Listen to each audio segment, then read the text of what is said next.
The main goal of Soviet government was to unite small private farms and create communal common economy. In other words, it is the cooperation of peasants.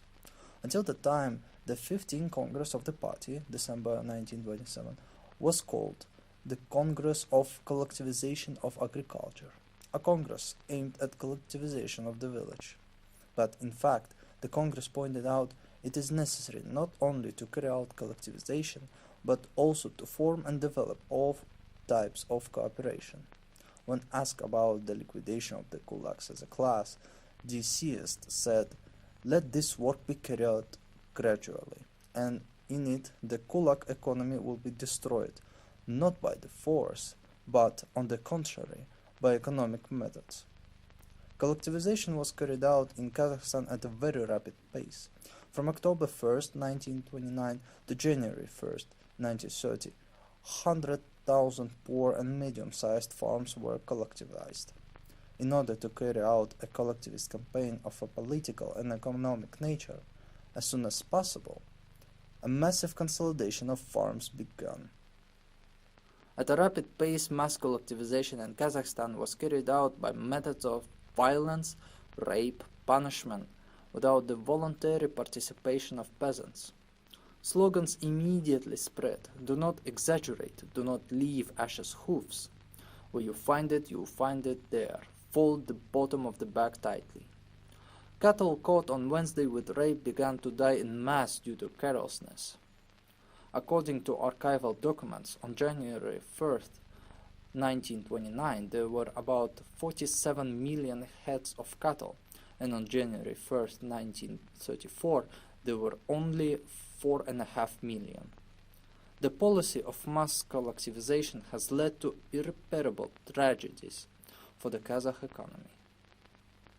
On January the 5th, in 1930, the Central Committee of the RCP adopted a resolution on the pace of collectivization in measures to assist the state in the construction of collective farms.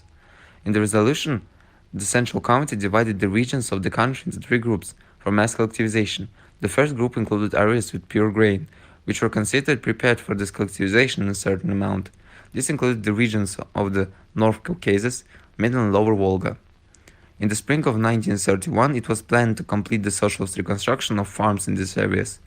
The second group includes Ukraine, Central Chernozem regions, Siberia, the Urals, regions of Kazakhstan. The deadline for the completion of collectivization in these areas was extended by 1 year. That is, the collectivization of peasant farms was to be completed in the spring of 1932. All other regions and counties of the country were included in the third group. The collectivization of peasant farms on these lands was planned to be completed in the spring of 1933.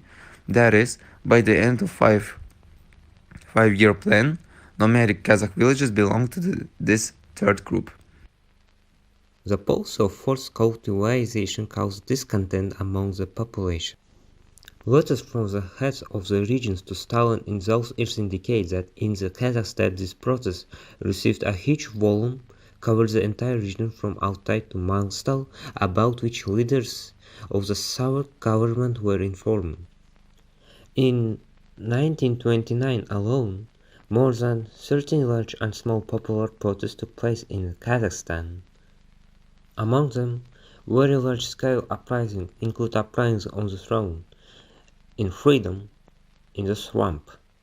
In the winter months from 1929 to 1913, protests raged very strongly. About him, Goloshekin was forced to inform Stalin. In 1929-1931, a total of 372 uprisings took place in the region, in which about 18,000 people took part. The Bolsheviks pointed out that the main reason for this protest was that the rich and the clergy organized the people against the Soviet government. The Soviet government suppressed this uprising by military force. However, the socio-economic protests that have occurred in Kazakhstan over the years have not only destroyed the traditional parts of development of Kazakh people, but also raised the country's old folk customs and traditions of the Kazakh people to their feet. As a result, there was a process of separation of the unique Kazakh nation, which has its place in human civilization from its spiritual roots, renunciation of a nation greater than it is.